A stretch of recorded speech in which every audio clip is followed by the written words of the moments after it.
The Canada goose has no ground game. There's plenty of room in the sky. I mean, for now.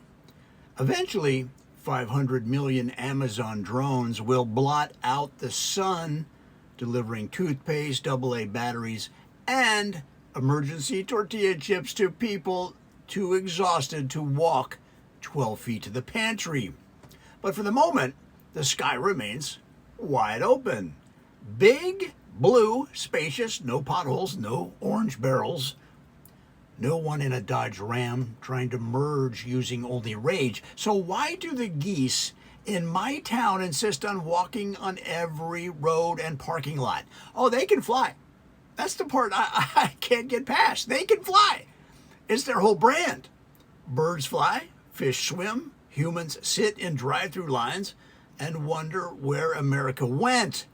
Yet every spring and summer in Columbus, Canada geese hit the ground and immediately forget they are equipped with aviation technology. They walk down roads. They loiter in parking lots. They stand in traffic lanes like tiny feathered crossing guards who were fired for insubordination. And now they have babies. Oh, not regular babies. Little, fuzzy, no feathers yet having babies. Soft, yellow-brown cotton balls with beaks. Tiny, waddling, dryer lint creatures that look like they were assembled from pond mist and poor planning. Now you would think adult geese would say, children, until you develop working wings and a basic concept of mortality, let's stay near the pond. Nope. They say, hey kids, gather up. Today we're walking through a major intersection during lunch traffic. Now, this is a traffic hazard. Just yesterday, I waited for not one, not two, but three goose families wandering around in the middle of a busy intersection. Papa goose, mama goose, and at least three munchkin geese each, all drifting across the road like they were browsing a farmer's market. Now, they didn't cross with purpose. I mean, that would suggest a plan. No, they simply occupied the intersection. They paused. They regrouped. One baby stopped to inspect a pebble because, apparently the family had added geology to the outing. Meanwhile, the rest of us sat in our cars, trapped behind nature's dumbest parade. Now, I realize geese have challenges. It can't be easy flying thousands of miles south and then heading back north every year. Sure, they avoid airport security, middle seats, and the guy in Group 8 blocking the jet bridge with luggage the size of a studio apartment. But migration still has to be stressful. You're flying over America, navigating by instinct, wind patterns, and whatever goose in front claims he knows a shortcut. And then you fly over Cleveland. That alone would rattle anybody, Still, once geese hit the ground, their common sense disappears. Now, in the air, they're organized. Oh, they fly in a V. They rotate leadership. They honk instructions. They have a better succession plan than half the companies in this country, at least the ones I worked for. Now, on the ground, total collapse. The minute their feet touch asphalt, they become a town council after the coffee ran out. I've waited for more than one goose to cross the road. But do they cross the road? No. That would be efficient. That would show respect for the social contract, the rest of us. No. Instead, they walk down the lane you're in. Not across it, down it. Like they own the joint. Listen, Mr. Goose, let me explain something. Start paying federal, state, and city taxes if you want to use Olentangy River Road for your 10,000 steps. Now I'm following a goose with 19 cars behind me, like he's the Pied Piper and we are the silly geese. But he's not scared. No, that's what gets me. A squirrel sees one Toyota and immediately has a nervous breakdown in 5 directions. A deer hears a leaf move in the next county and teleports into the woods. But a Canada goose looks at a moving vehicle and says, let's negotiate. One time I gently tapped the horn, not a rage honk, just a polite little beep. The automotive equivalent of, excuse me, sir, society is backing up behind you. The goose turned around slowly, like I had interrupted his TED talk. Then he looked at me and kept walking. I have been disrespected by birds before. I've seen pigeons in New York. But this felt personal.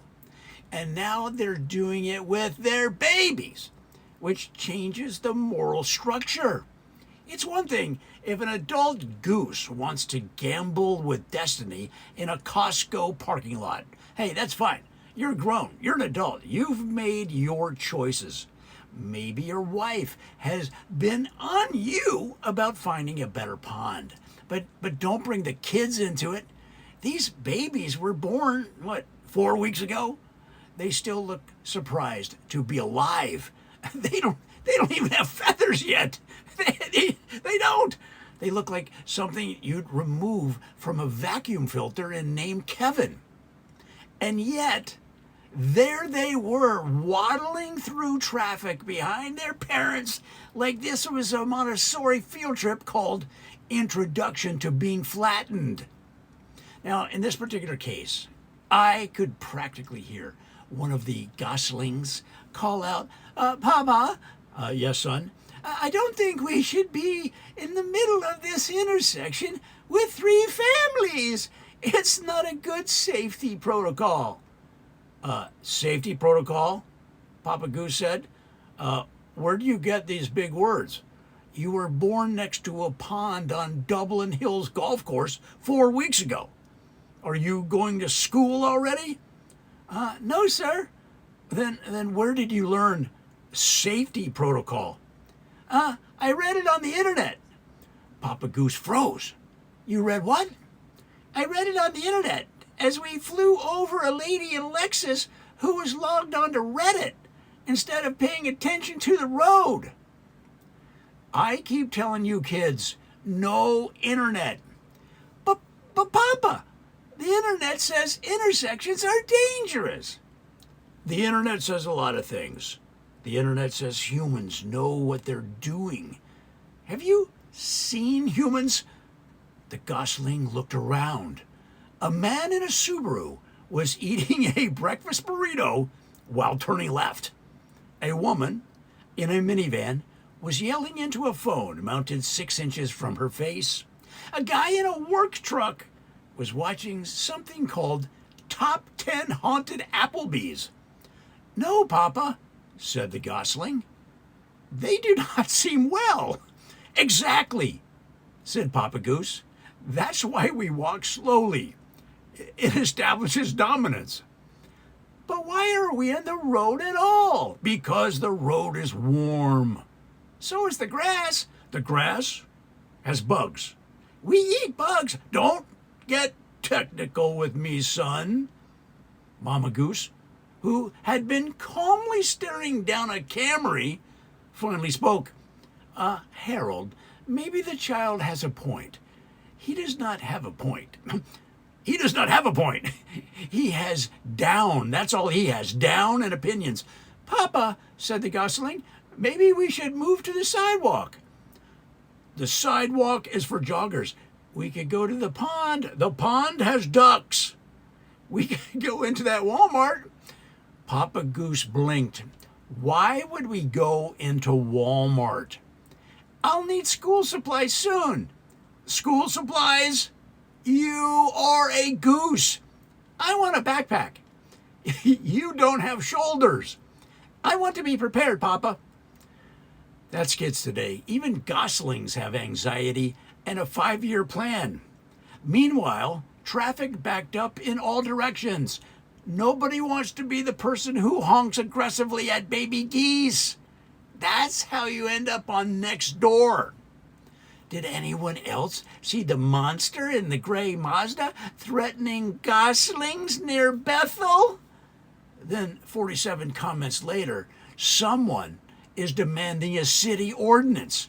Someone else over here is blaming bike lanes. And a man named Todd has somehow connected it all to property taxes. So we sat there, held hostage by adorable incompetence. That is the genius of geese. They have weaponized cuteness. Adult geese alone are angry feathered traffic cones. But you add babies, and suddenly every driver becomes St. Francis of Assisi. Papa Goose knows this. He stands there with his family, blocking 3 lanes, basically saying, "Go ahead, F-150. Let's see how this plays on local news and their social media." Eventually, the families drifted toward the far curb. Not quickly, not directly, not with any hint that they appreciated the favor being extended by 29 cars and one confused DoorDash driver. One baby fell behind, then hustled to catch up, flapping 2 little non-wings that had no practical value yet. It was kind of like watching someone try to pay rent with Monopoly money. Finally, they reached the grass. Traffic moved again. Civilization resumed its sad little errands. As I drove past, Papa Goose looked back with the smug head bob of a creature who has never paid an insurance premium in his entire life. I wanted to roll down the window and say something stern about public safety, traffic laws, and responsible parenting. But what do you say to a goose? "Sir, your children are too fluffy to die in a turn lane. Please use the crosswalk, assuming you recognize human infrastructure as legitimate. Your family has no ground game." None of those are gonna work. None of it would matter. Geese move through the world with complete confidence and 0 qualifications. They have no licenses, no degrees, no pockets, and no fear. Yet they stop traffic, command SUVs, and stroll through intersections with the slow arrogance of minor European royalty. And we let them, because they're ridiculous and beautiful. And those fuzzy little babies are only fuzzy for a few weeks. Still, dear geese of Columbus, please consider the sky. It's right there. It's big. It's open. It's mostly unused. Until the babies can fly, maybe keep them near the pond or the grass or literally anywhere besides the exact center of a 4-way intersection during rush hour. I respect nature, but if I'm late because a goose family decided to conduct a walking tour of the Henderson Road turn lane, I'm sending them a bill. Federal, state, city, and emotional damages.